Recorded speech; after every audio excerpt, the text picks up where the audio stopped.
علی صاحب ہمارے ساتھ ہیں، عاشق حسین موتی ہندوستان سے، توحیدہ جعفر بڈگام سے، حسین بابل کارگل سے، ام فروا گجرات سے، محمد مقبول، محمد جعفر خان، آپ سب کا میں شکریہ ادا کرتی ہوں جناب، آپ سب جو ہیں پروگرام میں ہمارا ساتھ دے رہے ہیں اور ہماری حوصلہ افزائی کر رہے ہیں۔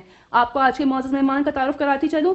جی ہاں، محترم قیصر عباس صاحب یہاں تشریف رکھتے ہیں اور وحدت اسلامی اور بیداری اسلامی میں ایران کے اسلامی انقلاب کا کیا کردار رہا ہے، چلتے ہیں اپنے محترم مہمان کی طرف۔ اور جی قیصر بھائی سلام عرض کرتی ہوں، بہت بہت خوش آمدید کہتی ہوں۔ رحمۃ اللہ جی، میں بھی آپ کی خدمت میں اپنے تمام ناظرین کی خدمت میں سلام عرض کرتا ہوں، اور جناب زہرا سلام اللہ علیہ کے ایام فاطمیہ کے حوالے سے تسلیت اور تعزیت پیش کرتا ہوں، جبکہ دہ فاجر یا عشرہ فاجر کے حوالے سے بہرکیف ہدیہ تبریک عرض کرتا ہوں اور مبارکباد کہتا ہوں۔ بہت شکریہ آپ کا ادا کرتی ہوں۔ اور ہم دیکھتے ہیں کہ جتنے بھی دنیا میں انقلاب آئے، اس بات میں ایک شک کی تو گنجائش ہے ہی نہیں کہ ایران کا یہ اسلامی انقلاب جو ہے وہ سر فہرست ہے، اور تمام باقی انقلاب جو دنیا میں ہیں ان کے لیے اگر میں کہوں ایک سبق سا رہا ہے تو اس میں کوئی میرے خیال سے غلطی کی بھی گنجائش نہیں ہے۔ تو آج کا ہمارا جو یہ موضوع ہے، بتائیے کس طرح سے، یعنی ہم کہتے ہیں نا کہ ایک چیز کا اثر پڑتا ہے دوسری چیز پر، کس طرح سے اس ایران کے اسلامی انقلاب کا اثر رہا ہے دنیا پر اور پھر دوسرے انقلابوں پر؟ بسم اللہ الرحمن الرحیم وصلی اللہ علی محمد و آلہ الطاہرین۔ جی خواروباب، اس میں کوئی شک نہیں ہے کہ اس وقت ایران نمونہ بن گیا ہے پوری دنیا میں اسلامی اخوت یا اسلامی بھائی چارے کا۔ بالکل۔ کیونکہ آپ دیکھتی ہیں کہ ایران میں شیعہ سنی کے مابین کوئی اختلاف نہیں ہے، شیعوں کے صف میں سنی کھڑے ہو کے نماز پڑھ لیتے ہیں، سنیوں کے صف میں شیعہ کھڑے ہو کے نماز پڑھ لیتے ہیں۔ جو ہم ایران کے آس پاس مختلف ممالک میں مثلا افغانستان ہے، پاکستان ہے یا دیگر جو ممالک ہیں، ان میں ایک شدت دیکھتے ہیں، محسوس کرتے ہیں، خصوصاً مذہبی حوالے سے، فرقہ واریت کے اعتبار سے، وہ ایران میں تلاش کرنے سے اور ڈھونڈنے سے بھی کسی کو نہیں ملتی ہے۔ تو اس کی بنیاد اگر ہم اس کے ریشوں میں جائیں یا بنیاد میں جائیں، البتہ ایسا نہیں ہے کہ ایران شروع سے ہی ایسا تھا۔ اختلاف ایران میں مذہبی اختلاف، دینی اختلاف، فرقہ وارانہ اختلاف رہے ہیں، لیکن الحمدللہ یہ اس انقلاب کی برکت ہے، اس نظام کی برکت ہے کہ ان آخری 3 دہائیوں میں، آخری 4 دہائیوں میں اس طرح کی کوئی چیز ایران میں نظر نہیں آتی ہے۔ اور یہی وہ چیز تھی کہ جس کا بارکیف کہا جاتا ہے کہ ہمسایہ ہمسایہ سے میراث لیتا ہے، اس کے جو ہے اس کے ساتھ اثرات پڑتے ہیں اس کے اوپر اور اثرات رہتے ہیں۔ تو الحمدللہ یہ چیز جو تھی، یہ ایک حسن جو تھا اسلامی بھائی چارے کا اور اسلامی وحدت کا، یہ ایران سے باہر نکلنا شروع ہوا، اور امام نے خود اپنی زندگی میں فرما دیا تھا کہ یہ جو انقلاب ہے اس کو ایران تک محدود نہ کیا جائے، یہ ایک نور ہے، یعنی ایک شمع نور ہے، ایک ایسا نور ہے کہ جس کو پھیل جانا چاہیے، ایک مشعل راہ ہے باقیوں کے لیے، اس کو پوری دنیا میں پھیلنا چاہیے۔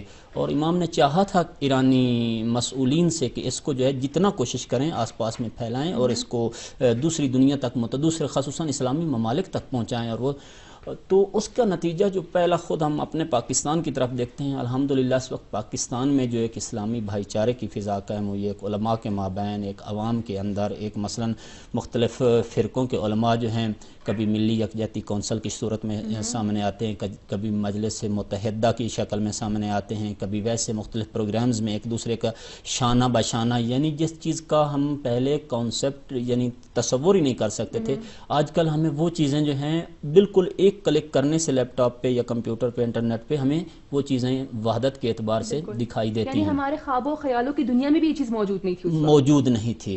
اور بہرکیف خواروباب تاریخ اسلام میں یہ چیزیں آج سے نہیں ہیں، عرصہ دراز سے آ رہی ہیں اور چلتی آ رہی ہیں، اور ہم چونکہ تاریخ کے طالب علم ہیں تو ہم کو یہ ساری چیزیں معلوم ہیں کہ مثلا ان کا ریشہ کہاں سے، ان کی جڑیں کہاں سے ہیں، کہاں سے چلتی ہوئی، کیسے کیسے انہوں نے مختلف زمانوں میں سفر کیا اور پھر آج تک ہمارے زمانے تک پہنچی۔ لیکن واقعاً آفرین، اور میں کہتا ہوں کہ داد دینی چاہیے، خراج تحسین پیش کرتا ہوں امام کے افکار کو اور امام کی اس کاوش کو اور کوشش کو کہ 1400 سال پرانی جو ایک مشکل یا جنگ یا دعویٰ مسلمانوں کے مابین آ رہا تھا، اس کو اس طرح امام نے اپنے دانش اور بینش اور اپنے افکار کے ذریعے جو ہے ملیا میٹ کیا اور سمیٹا ہے اور اس کا دائرہ تنگ کیا ہے، محدود کیا ہے، کہ واقعاً جو ہے یہ ایک معجزہ لگتا ہے، یہ معجزے سے کم نہیں ہے۔ تو اسی طرح سے نہ فقط پاکستان، مثلا آج آپ انڈیا میں چلے جائیں، آج انڈیا میں مسلمان ماشاءاللہ ان کی تعداد جو ہے پاکستان کے مسلمانوں سے کچھ کم نہیں، دوسرے ممالک میں دیکھ لیں، حتیٰ یورپ میں آپ دیکھ لیں کہ وہاں کس قدر، مثلا چند دن پہلے جو ہے مسلمان سٹوڈنٹس کی وہاں پہ جو کانفرنس تھی، رہبر معظم نے بھی اپنا پیغام وہاں پہ پہنچایا اور ان کو دیا. تو کہنے کا مطلب یہ ہے کہ یہ ایک شمع نور تھی، بالکل یہ انقلاب جو تھا، کہ جیسے ہی یہ نور کا جو ہے وہ شمع روشن ہوئی تو اس نور نے چاروں طرف جو ہے اپنے آس پاس کو جو منور کر دیا، گہری تاریکی جو آس پاس تھی اس کو جو ختم کر دیا، تاریکی کو ختم کر دیا. اور ابھی اس کی یہ انتہا نہیں ہے، یہ اس کا آغاز ہے، یہ اس کی ابتدا. شہید مرتضیٰ مطہری نے اپنے ایک بیان میں فرمایا تھا، انہوں نے فرمایا کہ ابھی جو ہم انقلاب لائے ہیں یہ ہم جسموں پہ انقلاب لائے ہیں، روحوں پر انقلاب لانے کے لیے ہمیں کم از کم 100 سال کا عرصہ چاہیے ہے کہ ہم روحوں پہ انقلاب لائیں گے. لیکن الحمدللہ آپ دیکھتے ہیں کہ یہی جسموں پہ آیا ہوا انقلاب ایران میں ایک الگو، ماڈل اور نمونہ بن گیا. پھر ایران سے نکلا تو آس پاس کو اس نے اپنی اس میں حراست میں لے لی. میں خود بعض مرتبہ اب سوشل میڈیا پہ ہمارے اہل سنت برادران کے جو کلپس آتے ہیں سنتا ہوں، بعض مرتبہ میری آنکھوں میں پانی آ جاتا ہے کہ اس قدر عقیدت، اس قدر محبت خاندان نبوت سے، اس قدر ان کی. مثلا آج ہی صبح میں دیکھ رہا تھا، ایک ہمارے اہل سنت برادران کے عالم دین ہیں، وہ فقط مولا امیر علیہ السلام کی شان میں حدیثیں پڑھ رہے تھے ایک بہت بڑے مجمع میں، ابھی میرے موبائل میں وہ کلپ موجود ہے. تو انہوں نے کہا کہ میں کچھ کسی کے جملے بیان نہیں کر رہا ہوں، میں رسول اللہ کی حدیثیں بیان کر رہا ہوں جو علی علیہ السلام کی شان میں ہیں. اور دعویٰ ان کا یہ تھا کہ ابھی میں فقط یہ حدیثیں پڑھتا رہوں تو شام کا آغاز ہے، کل کی صبح طلوع ہو جائے گی.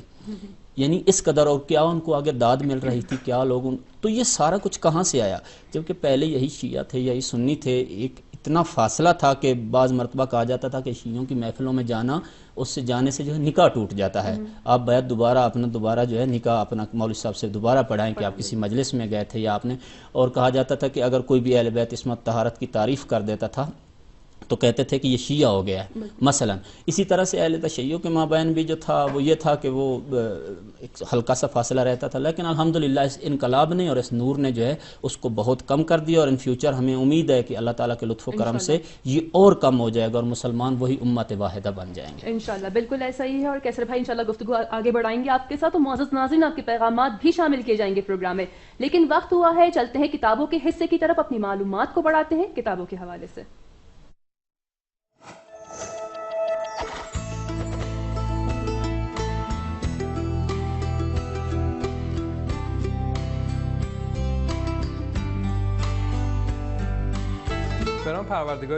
بسم اللہ الرحمن الرحیم. میں امین عظیمی ہوں اور آج بھی کتاب اور مطالعہ کتب کی معجزہ آسائی سے متعلق آپ سے گفتگو کرنا چاہتا ہوں.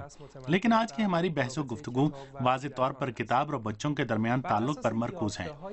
علمی انکشافات کے مطابق بچے 3 ماہ کی عمر سے تصاویر، تحریروں اور مختلف کتابوں کو ایک دوسرے کے ساتھ پہچان سکتے ہیں.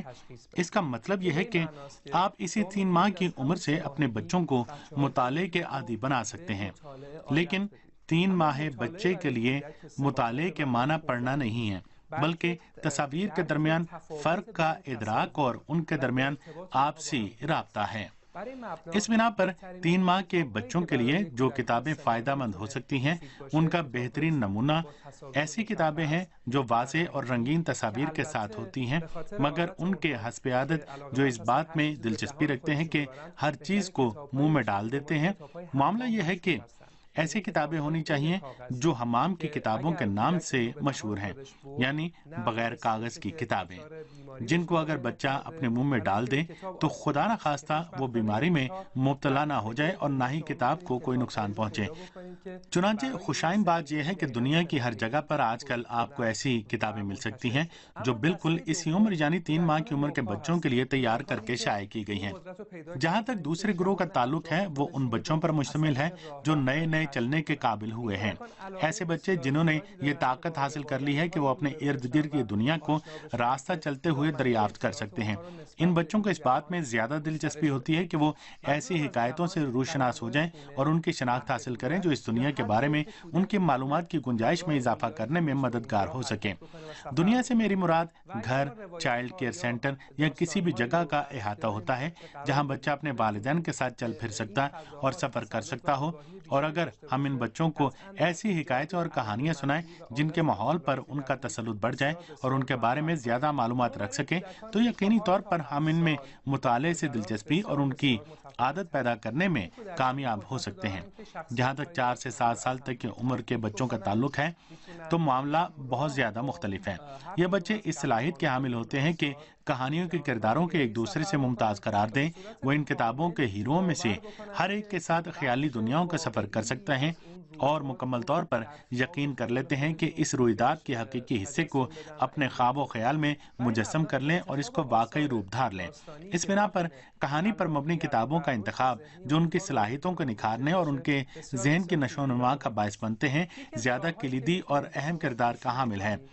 ہم جن راستوں کو آپ کے لیے تلقین کر سکتے ہیں تاکہ اپنے بچوں کو زیادہ سنجیدگی کے ساتھ کتابوں کے مطالعے کے مانوس بنائیں، ان میں سے ایک بالکل 4 سے 7 سال تک کی عمر کا حصہ ہوتا ہے۔ ہم 7 سال کو ایک ایسے وقت کے طور پر مد نظر رکھتے ہیں کہ اس وقت بچہ اسکول جاتا ہے اور اب وہ لکھنے پڑھنے میں مصروف ہو جاتا ہے۔ معاملہ کہانی کو مختصر کرنے کا ہے۔ وہ یہ ہے کہ آپ اپنے بچوں سے کہیں وہ کہانی جس کو آپ نے ان کے لیے بیان کیا ہے اس کو وہ اپنے الفاظ میں اور اپنی ادبیات کے ساتھ خلاصہ کر کے سنا دیں، یا یہ ہے کہ آپ کہانی سنانا ایک مرحلے پر روک دیں اور بچے سے کہیں کہ وہ اندازہ لگائے اس واقعے کے ہیرو کے لیے آگے جا کر کیسے واقعات اور رویداد کا سامنا کرنا پڑے گا۔ یہ بات اس کے علاوہ کہ ان کے لیے مطالعے کے عمل اور کہانی کے ہیرو کے ساتھ رہنے میں دلچسپی کو بڑھا دیتی ہے اور اس بات کا باعث بنے گی کہ وہ ایک بہت ترقی یافتہ اور وسیع قوت تخیل کے ساتھ کہانی کی ان تحریروں یا کوئی شعر یا کتاب کی کسی اور صورت کے ساتھ برتاؤ کرتے ہوئے اپنے رویے کا اظہار کریں۔ اس بنا پر ہم دیکھتے ہیں کہ اپنے بچوں کے روزانہ پروگرام کے اوقات کے دستور العمل میں کسی بھی وقت کو شامل کرنا جلد بازی نہیں ہوگی۔ ہم عملی طور پر اسی 3 ماہ کی عمر سے ان میں یہ عادت پیدا کر سکتے ہیں، اور قدرتی بات ہے کہ جب وہ اسکول جائیں گے اور بہرحال ان کے مطالعے کا میدان زیادہ منظم اور مرتب ہوتا جائے گا، وہ خود اپنے تعلیمی ماحول میں پائی جانے والی رہنمائیوں کی مدد سے بہترین نمونوں کو حاصل کر سکتے ہیں اور یہ عادت ان میں پروان چڑھ سکتی اور وسعت پیدا کر سکتی ہے۔ امید ہے کہ ہم اپنے بچوں کے لیے کتاب اور مطالعہ کتب کی اہمیت پر زیادہ سے زیادہ توجہ دے سکیں گے۔ آپ کا شکریہ کہ میرے ساتھ رہے۔ سپاسگزارم که همراه ما بودید.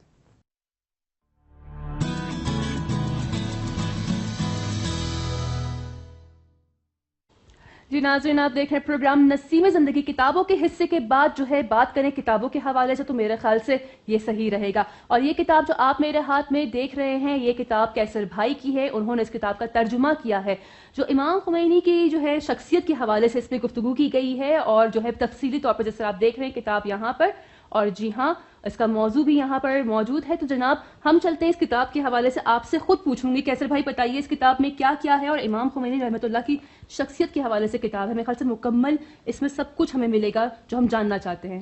جی خارو باب، یہ ایک بڑی جالب کتاب تھی میرے لیے، بڑی انٹرسٹڈ تھی۔ میں خود بھی متجسس تھا کہ امام رحمۃ اللہ علیہ کی شخصیت کے حوالے سے کچھ نزدیک سے دیکھوں جانوں۔ یہ ہمارے استاد محترم تھے، یہاں پہ ہمیں نہج البلاغہ کی تفسیر پڑھاتے تھے یہیں تہران میں، صحیح۔ تو انہوں نے لکھی تھی حجت الاسلام احمد امید نے۔ جی۔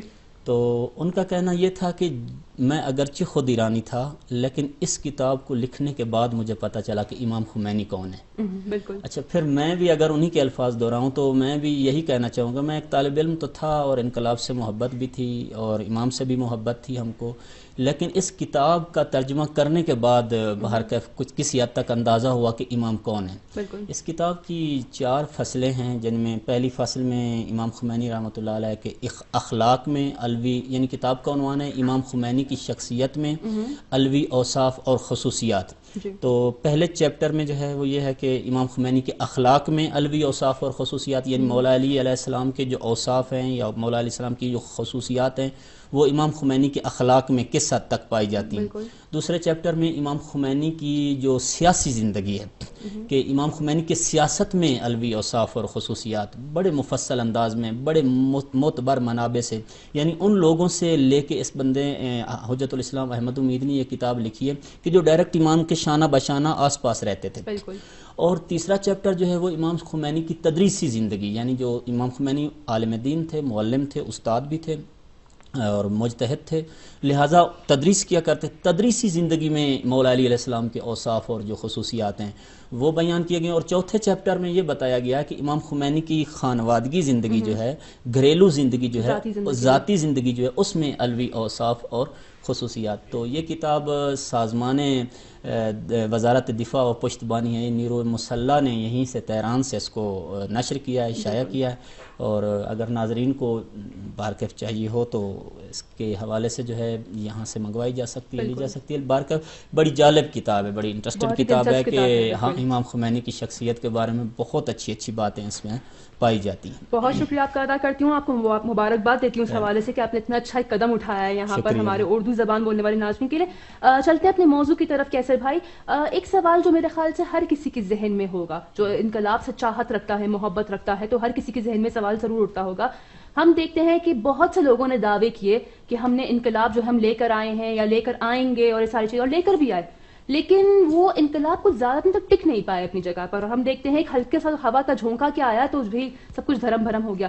ایسی کون سی خصوصیت جو تھی وہ ایران کے اسلامی انقلاب میں موجود ہے یا تھی، یا پھر اس کی بنیاد کس چیز پر رکھی گئی کہ آج تک یہ انقلاب جو ہے ہم دیکھ رہے ہیں اسی طرح جو ہے وہ قائم و دائم آگے چلتا جا رہا ہے؟ یہ خیرباب 40 سال ہونے والے ہیں. بارکیف 79 میں، اب 2018 ہے، اگلا سال جو اس کا 40واں سال ہوگا.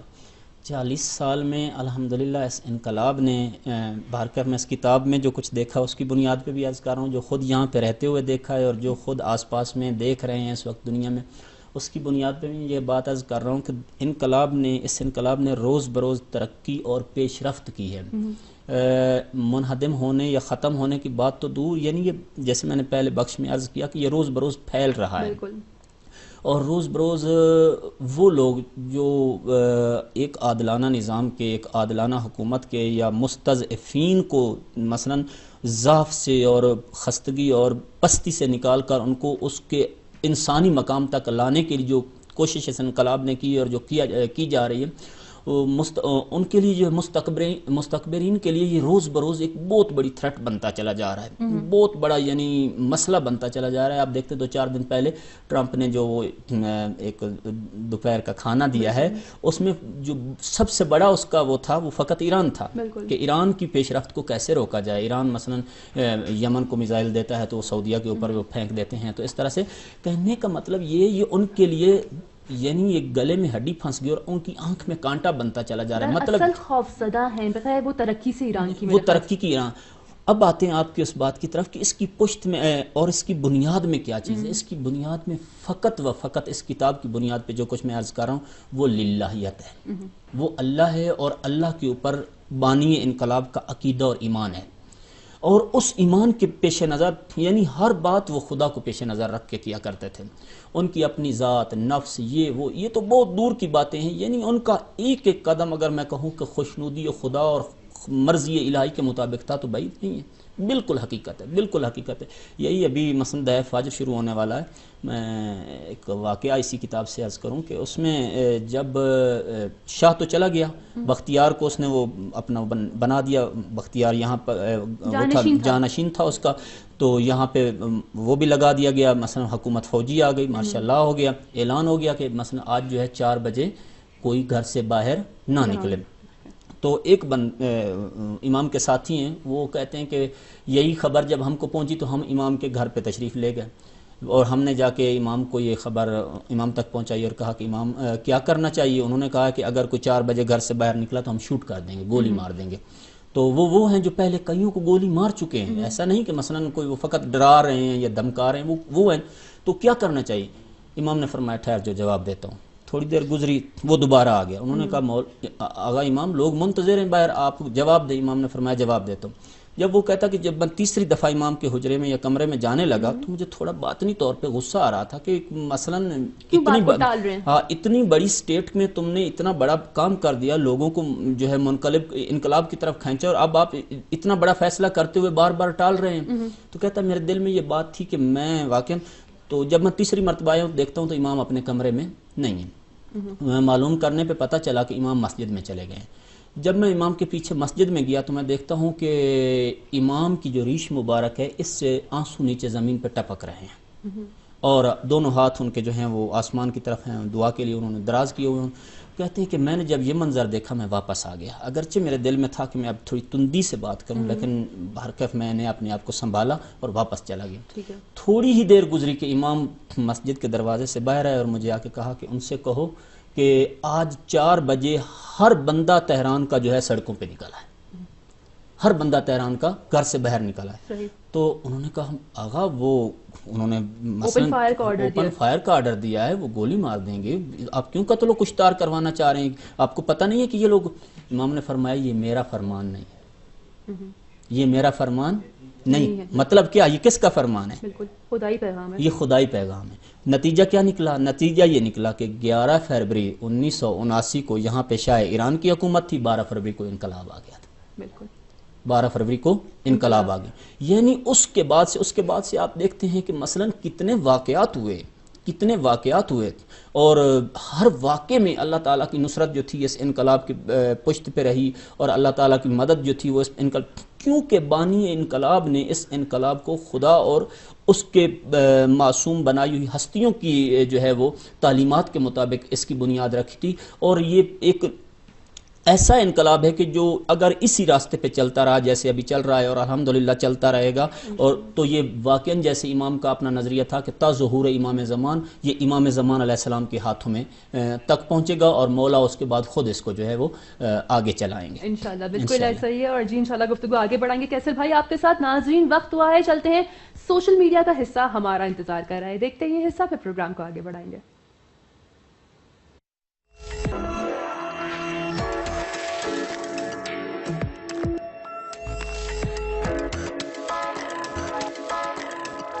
بسم اللہ الرحمن الرحیم. سلام ہو آپ پر, وقت بخیر ہو. میں کیوان نقرکار ہوں اور آپ کی خدمت میں حاضر ہوں انفارمیشن اور ٹیلی کمیونیکیشن ٹیکنالوجی سے متعلق ایک اور سیریز کے ساتھ. یہی ڈیوائسز ہیں جنہیں اب ان دنوں ہماری زندگی میں اپنے لیے اچھا خاصا مقام بنا لیا ہے اور ہم ان کا استعمال کرتے ہیں. میں ایک ٹیکنیک کے بارے میں آپ کو بتانا چاہتا ہوں. ان ٹیکنالوجیوں کے استعمال کے لیے جیسے لیپ ٹاپ اور ذاتی کمپیوٹروں اور حتیٰ کہ آفس کمپیوٹروں کے بارے میں جو ہمارے کام کی جگہوں پر پائے جاتے ہیں. کئی مرتبہ یہ اتفاق ہمارے لیے پیش آیا ہے کہ شاید ہم ایک کام کمپیوٹر کے ذریعے کرنا چاہتے ہیں تو یا خود کمپیوٹر کو چاہے ایک پروسیس انجام دے اور دوسری جانب ہمارے پاس ٹائم نہیں ہوتا اور ہمیں کمپیوٹر کو چھوڑ دینا پڑتا ہے. اچھا, عام طور پر ایسے مواقع پر ہم کیا کرتے ہیں کہ آفسوں اور اداروں میں افسوس کے ساتھ کہنا پڑتا ہے کہ کمپیوٹر کو آن رکھتے ہیں, جو اچھی بات نہیں ہے. بلب اور دیگر اشیاء کی طرح جس کے لیے واقعاً کوئی کلچر بنانا چاہیے. جب ہم گھر میں بھی ہوتے ہیں تو ہو سکتا ہے کہ ہم گھر کے کمپیوٹر کو آن رکھیں, اور دوسری طرف یہ کام ہے کہ ہم چاہتے ہیں کہ چلے جائیں اور یہ کام بھی انجام ہونا چاہیے. میں چاہتا ہوں کہ آپ کو ایک آرڈر سکھاؤں کہ ہم ایک ایسا نظام الاوقات تیار کر سکتے ہیں, کمپیوٹر سے کہہ سکتے ہیں کہ اگر میں نہ بھی ہوں تو اس ٹائم کو یہ کام کرو, اس ٹائم پر شروع کرو اور اس ٹائم پر خود بخود آف ہو جاؤ. میرے خیال میں یہ بہت اچھا اتفاق ہوگا, اور کتنی اچھی بات ہے کہ یہ ہمارے لیے مددگار ثابت ہو. ہمارا کمپیوٹر بھی محفوظ رہے گا, کیونکہ بہت سے لوگ سوچتے ہیں کہ کمپیوٹر کو اگر صرف سلیپ یا نیند کی حالت میں رکھیں گے تو کمپیوٹر کے لیے کوئی مسئلہ پیش نہیں آئے گا. اگر آپ زیادہ عرصے نہیں چاہتے کہ کمپیوٹر کا استعمال کریں تو بہتر ہے کہ اپنا کمپیوٹر آپ آف کر دیں. اب ہمیں کیا کرنا چاہیے؟ کمپیوٹر خودکار طریقے سے آف ہو جائے تو سب سے پہلے آپ ایک اچھے ماہر ریاضی داں بننا پڑے گا آپ کو.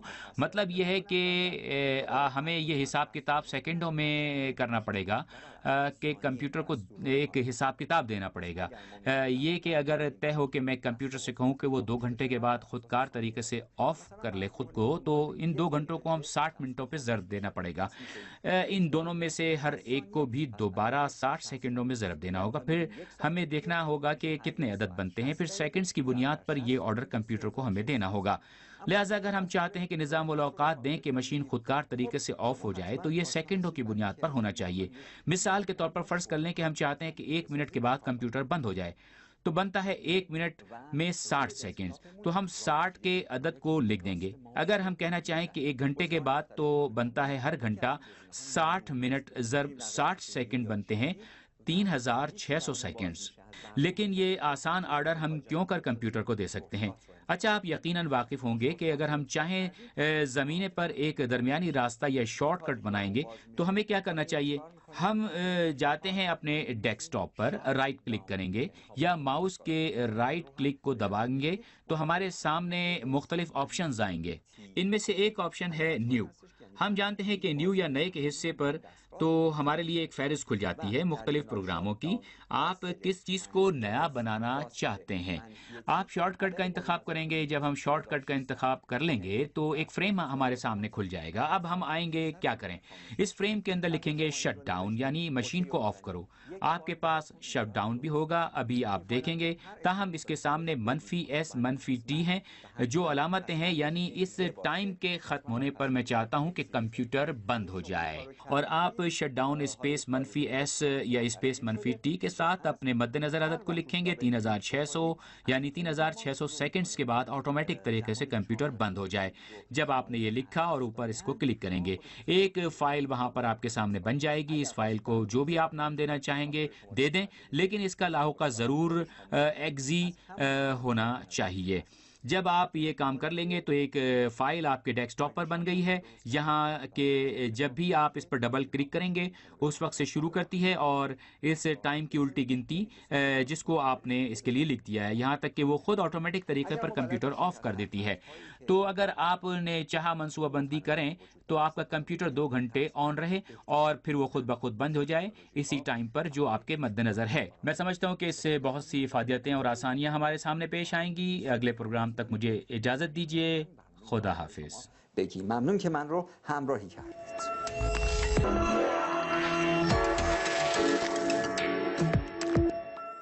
جی ناظرین، آپ دیکھ رہے ہیں پروگرام نسیم زندگی، خوش آمدید کہتی ہوں آپ سب کو ایک بار پھر۔ اور جناب یہاں پر جو ہے آج کی گفتگو بہت زیادہ پسند کی جا رہی ہے، بہت سارے پیغامات ہمارے پاس آئے ہیں، اور یہاں پر ہمارے ساتھ جناب کانگین کا نام، جی ہاں، معصومہ موسوی گلگت سے ہیں، سیدہ معصومہ موسوی گلگت سے۔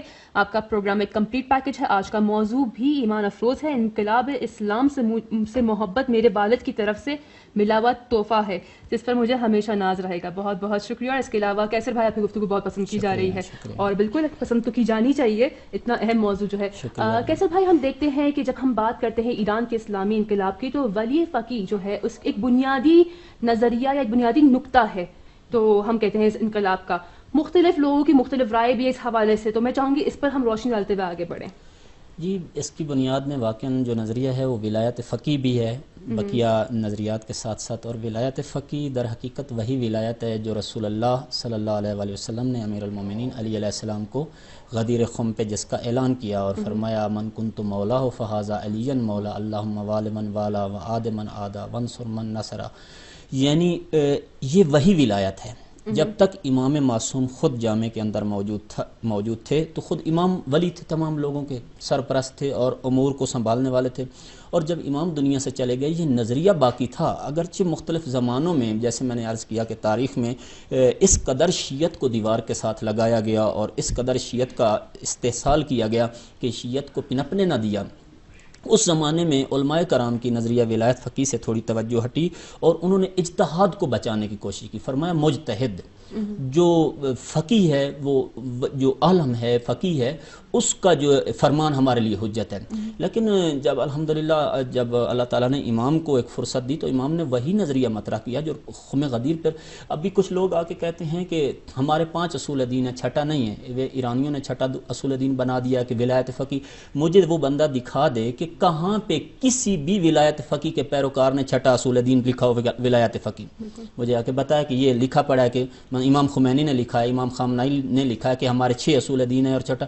بعض لوگ باہر سے آ کے پاکستان میں آ کے کہتے ہیں کہ جو ہے 5 اصول دین، ہم بھی کہتے ہیں پروپیگنڈا، جی ہم بھی کہتے ہیں 5 اصول دین ہے، چھٹا اصول دین نہیں، لیکن اسی اصول 5ویں اصول دین کے اندر جو ہے یہ جو اگر امام رضا علیہ السلام کے حرم میں صبح کی نماز کے بعد کہا جاتا ہے مرگ بر امریکہ، یا مارک بار اسرائیل یا مارک بار ضد ولایت فقی، تو اس کا مطلب یہ نہیں کہ کسی مجتہد کو یا کسی شیعہ کو یا کسی مثلا عالم دین کو کے لیے جو ہے دعا کی جا رہی ہے کہ اللہ اس کو مارے۔ پہلی بات تو یہ ہے کہ ایک ہے ضد ولایت فقی، ایک ہے منکر ولایت فقی۔ انکار میں اور ضد میں فرق ہے۔ انکار کا مطلب ہے خار رباب کہ کسی دشمنی، بدخواہی، یعنی دوسرے کو انکار کا مطلب کسی کو نہ ماننا، لیکن ضد کا مطلب ہے دشمنی، بدخواہی، کسی کو ختم کرنا، نابود کرنا۔ اب کوئی دنیا کا ایسا ملک ہے کہ جس ملک میں اس ملک کو ختم کرنے والے اس کے دشمن موجود ہوں اور اس ملک کو اس کو جو ہے دوست رکھے، دشمنوں کو دوست رکھے؟ ہر جگہ پہ یہ قانون ہے، حتیٰ لندن میں بھی ہے۔ یہاں پہ چلے جائیں، کوئی ملک اپنے ملک کے بدخواہوں کو اور اپنے ملک کے دشمنوں کو جو ہے وہ ڈھیل نہیں دیتا، بلکہ یہ تو دعا ہے اللہ تعالیٰ سے کہ اللہ تعالیٰ جو ولی فقی کے۔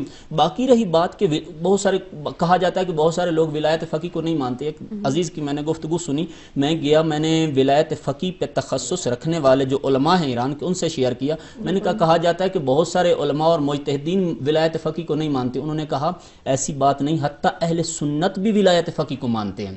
کس طریقے سے اہل سنت مانتے ہیں؟ اہل سنت کے ہاں اول الامر ہے، وہ کہتے ہیں جو بندہ بھی سلطنت کے امور کو صحیح طریقے سے چلا لے، حتیٰ کہ اس کے ذمہ گناہ بھی ہوں، تو وہ اول الامر ہے اور اس کی اطاعت ہمارے اوپر واجب ہے۔ یہ اہل سنت کا نظریہ ہے۔ اہل تشیع میں کوئی مجتہد اور کوئی شیعہ ایسا نہیں ہے کہ جو یہ کہے کہ ایک شخص جس کو جو فقی بھی ہے، جو پاک و پاکیزہ بھی ہے، جو مجتہد بھی ہے، اس کو حکومت ملی ہے اور وہ حکومت میں جو ہے خدائی اور الہی قوانین جو ہے وہ نافذ کرتا ہے، لہٰذا ہم اس کے منکر ہیں۔ کوئی بھی منکر نہیں ہے۔ کوئی مجتہد، مجھے 40 سال ایران کی تاریخ کو ہونے والے کوئی مجتہد ایسا دکھا دیا جائے کہ جو واقعاً جو مجتہد ہو اور اس نے کہا ہو کہ ہم جو ہے ولی فقی کے ضد ہیں، یا اس کے نابودی کی ہم دعا کرتے ہیں، یا اس کو ختم کر، یا اس کے دشمن ہیں۔ دشمنی کی بات کہیں بھی مطرح نہیں۔ ہاں یہ بات ہے کہ ولایت فقی کو بعض مختلف درجات پہ مانتے ہیں، بعض نچلے درجے پہ، بعض مجتہد یا علماء ان کو سطحی جگہ پہ دیکھتے ہیں، بعض بلند جگہ پہ دیکھتے ہیں، لیکن یہ بات حقیقت ہے کہ کوئی بھی ولایت فقی کا منکر نہیں ہے۔ اور کبھی بھی جو شعار مارک بار ضد ولایت فقی، اس کا مطلب یہ نہیں ہے کہ ہم کسی مجتہد پہ خدا نخواست اس کے موت کی دعا کر رہے ہیں یا کسی شیعہ کی۔ باقی ہر کوئی اہل بیت کو اور ان کے بنائے ہوئے مجتہدین کو پسند کرتا ہے۔ بالکل ایسا ہی، اس بات میں شک نہیں ہے۔ بہت شکریہ آپ کا، اور انشاءاللہ گفتگو آگے بڑھائیں گے۔ اور عزیز ناظرین، جی ہاں، آپ کے پیغامات بھی آنے والے حصے میں شامل کیے جائیں گے۔ وقت ہوا ہے چلتے ہیں پروگرام کے ایک حصے کی طرف، اور اس کے بعد نسیم زندگی کو آگے بڑھائیں گے۔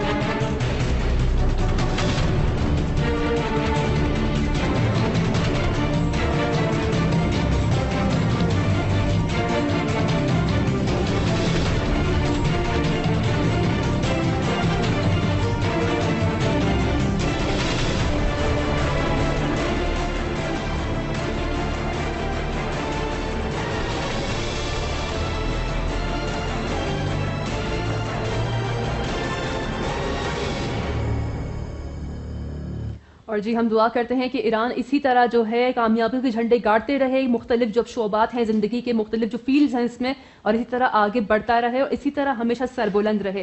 چلتے ہیں اپنے معزز مہمان کی طرف، جناب قیصر عباس صاحب ہمارے ساتھ، ہم بات کر رہے ہیں اسلامی انقلاب کے حوالے سے، ایران کے اسلامی انقلاب کے حوالے سے، اور کس طرح سے اثرات پڑے ہیں دوسرے ملکوں پہ، دوسرے انقلابوں پر۔ اس سے یہ گفتگو کا آخری حصہ رہے گا قیصر بھائی، اور میں یہاں پر یہ پوچھنا چاہوں گی کہ ہر کسی کی ذاتی میرے خیال سے یہاں پر ایک ذمہ داری بنتی ہے، اب چاہے وہ میں ہوں، آپ ہوں، یا یہاں پر رہنے والا کوئی بھی باشندہ ہو، کہ اس چیز کو جو ہے یا اس انقلاب کو جو ہے دوسروں سے اس کی جو ہے آگاہی دے دوسروں کو۔ اس حوالے سے بتائیے نوجوانوں کی کیا ذمہ داری ہے کہ کس طرح سے وہ لوگوں کو اس انقلاب سے آشنا کروا سکتے ہیں؟